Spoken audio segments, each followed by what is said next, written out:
Bonjour tout le monde, vous êtes plusieurs à émettre des commentaires, faire des vidéos, émettre des critiques face à l'alerte Amber qui a été déclenchée en fin de semaine. On voulait prendre quelques instants pour vous en parler. D'abord, on le sait que c'est vraiment pas plaisant de se faire réveiller aux petites heures du matin par une alerte comme ça. Mais sachez que quand on est rendu là, c'est qu'on croit fermement que ça peut faire la différence. Il faut jamais oublier que c'est la santé et la sécurité d'enfants qui sont en jeu, là. Donc oui, c'est pas plaisant, mais si on a à le refaire, on va agir exactement de la même façon. Je vais prendre quelques instants pour répondre à certaines questions que vous avez par rapport à l'alerte Amber. D'abord, vous vous demandez pourquoi déclencher une alerte le matin alors que le moment de dispersion est la veille. Je vais vous expliquer un peu comment ça fonctionne. Généralement, il y a un délai entre le moment de dispersion et le moment de signalement à la police. Le moment de dispersion, c'est la dernière fois où les gens ont été vus. Je vais prendre un cas fictif.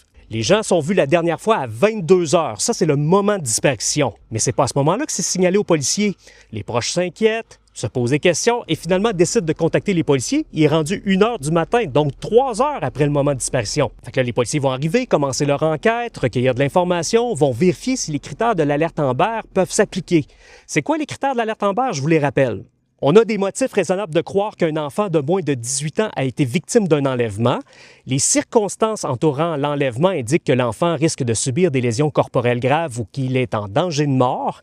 Et on possède suffisamment de renseignements descriptifs sur l'un ou plusieurs des éléments suivants, soit l'enfant, le suspect, le moyen de transport utilisé, qui permettent de croire que la diffusion immédiate de l'alerte aidera à retracer l'enfant. Donc, si on prend